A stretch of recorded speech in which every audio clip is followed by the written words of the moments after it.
Seguimos con la edición nocturna de France 24. Mi nombre es Ángela Gómez. Vamos a los titulares. Los 20 rehenes que estaban secuestrados por Hamás ya no están bajo control del grupo palestino. Algunos de ellos ya tomaron contacto con el ejército israelí y con sus familiares. En simultáneo, varios buses con prisioneros palestinos también iniciaron la liberación comprometida. El presidente Donald Trump llegó a Israel e inmediatamente se desplazó a la Knesset, donde mantiene una reunión con Benjamin Netanyahu y se espera que dé un discurso para el pleno del cuerpo legislativo en instantes. El primer ministro francés, Sébastien Lecornu, dio a conocer los 34 ministros que conforman su nuevo gabinete. Es el segundo gobierno que presenta el premier, luego de una semana caótica en la política del país. Desde la oposición ya anunciaron la intención de intentar censurar al nuevo ejecutivo.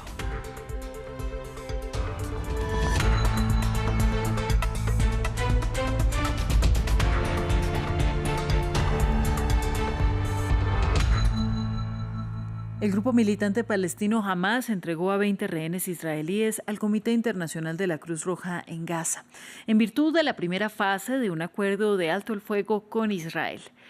Ya se conocieron las primeras imágenes de las personas liberadas y de algunas videollamadas que se hicieron con los familiares. Mientras tanto, se espera también el retorno de casi 2.000 prisioneros palestinos a Cisjordania ocupada y a la Franja de Gaza. Medios israelíes habían informado que Hamás había ordenado a los habitantes de Gaza no publicar ningún detalle del traslado de los rehenes para mantener la seguridad de los operativos. Entre tanto, el presidente de Estados Unidos, Donald Trump, está reunido ya con su par israelí, Benjamin Netanyahu, en la Knesset.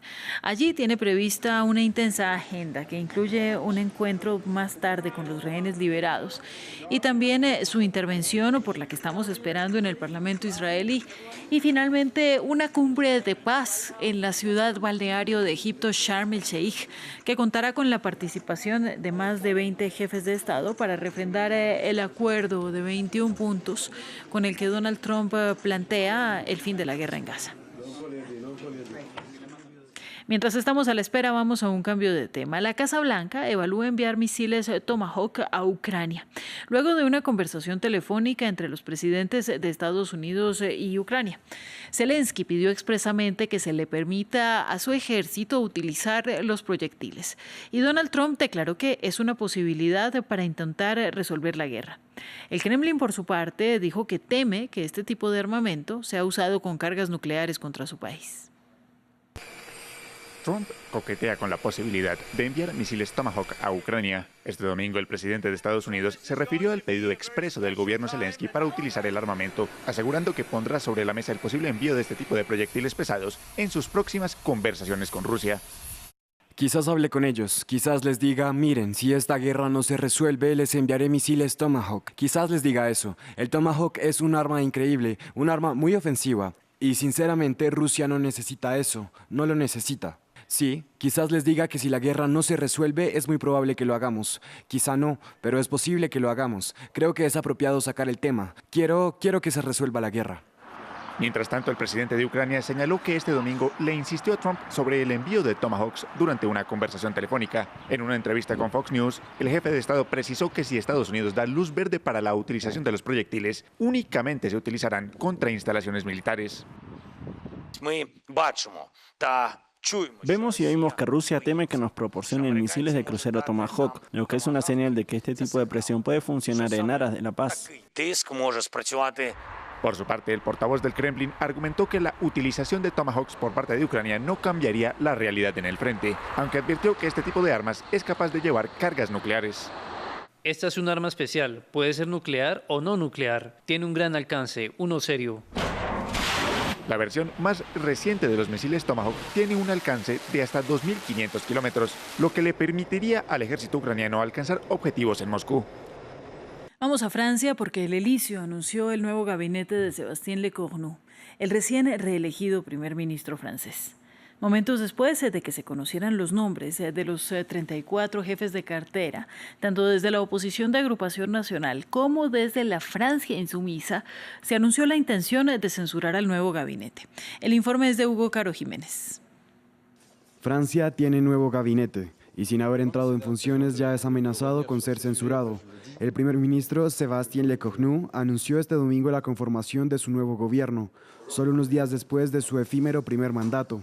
El Elíseo compartió los 34 nombres de las y los ministros y secretarios que acompañarán a Lecornu durante la crisis política que atraviesa Francia desde hace meses. Para el premier, la misión es clara. Se nombra un gobierno de misión para elaborar un presupuesto para Francia antes de que finalice el año. Agradezco a las mujeres y los hombres que se comprometen con este gobierno con total libertad, más allá de intereses personales y partidistas. Solo importa una cosa, el interés del país.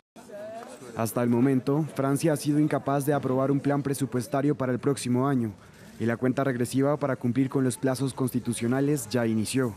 Sin embargo, pese al aparente optimismo del oficialismo, tanto la derecha como la izquierda amenazaron con censurar al recién formado gobierno tan solo unos minutos después de haber sido anunciado.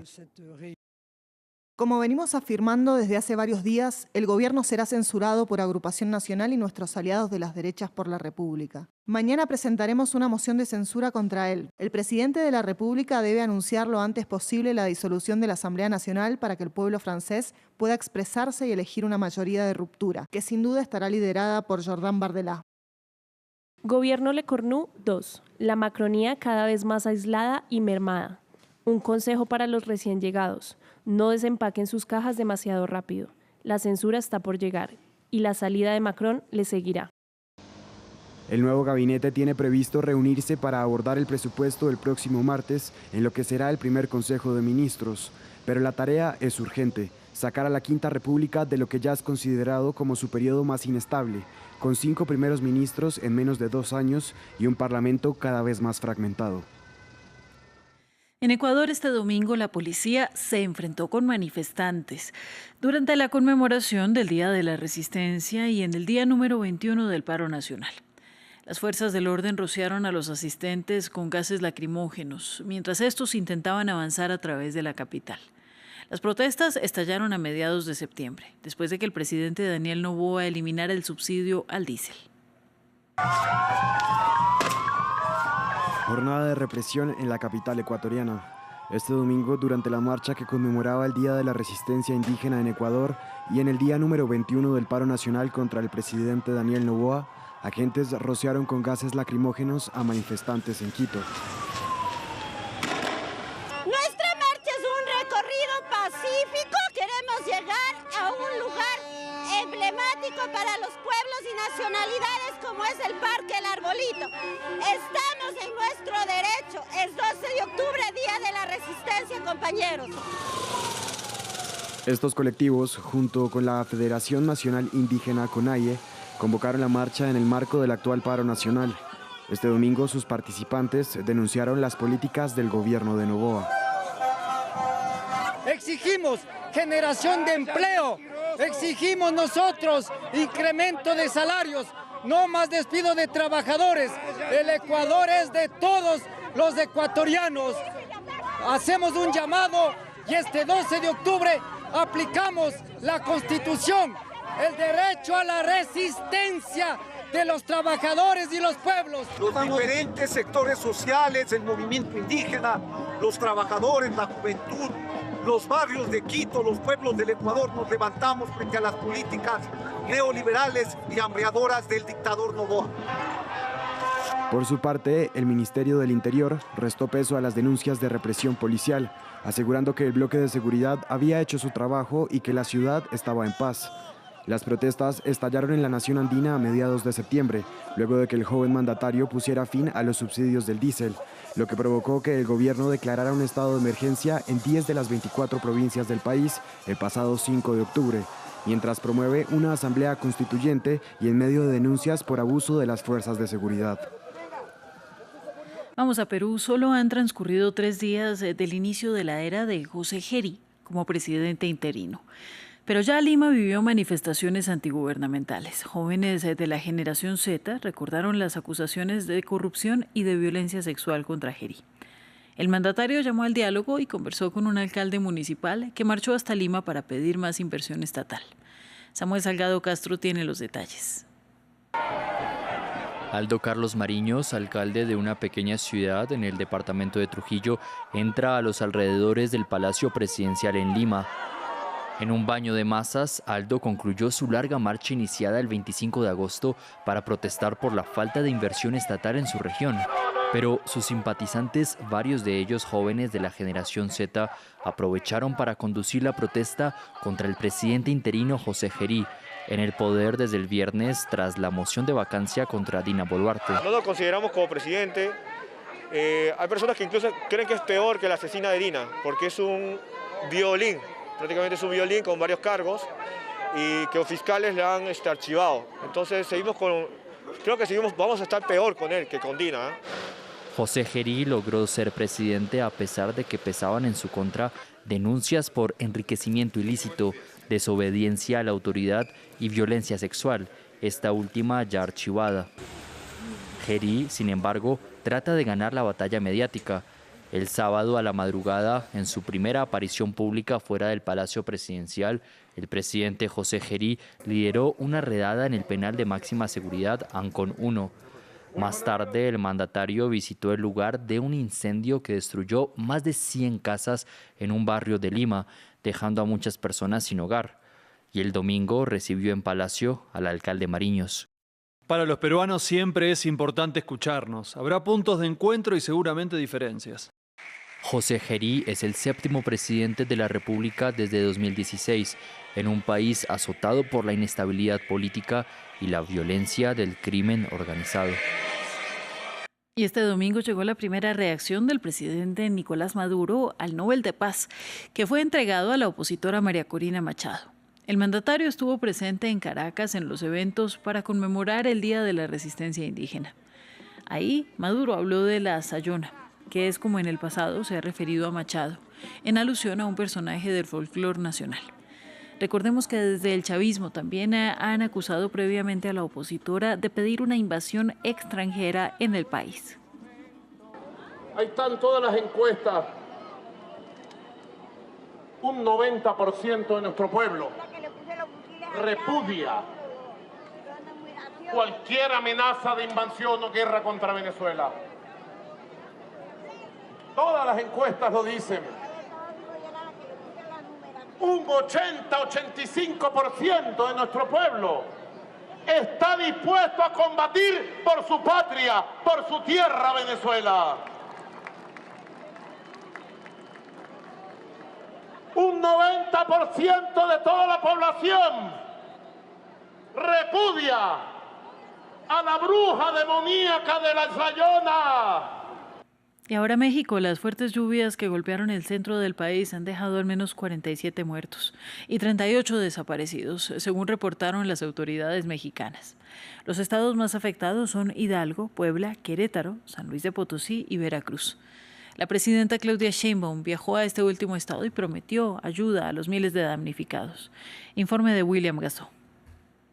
Calles, viviendas y comercios llenos de lodo. Así son las huellas de las inundaciones en la localidad de Álamo, en el estado mexicano de Veracruz. El temporal golpeó con fuerza 5 estados del centro y del este del país, cobrando la vida de decenas de personas. En Álamo, los habitantes hablan de las peores inundaciones que han visto en el municipio. Algunos de ellos perdieron todo. Ahora sí que vino el agua, la creciente.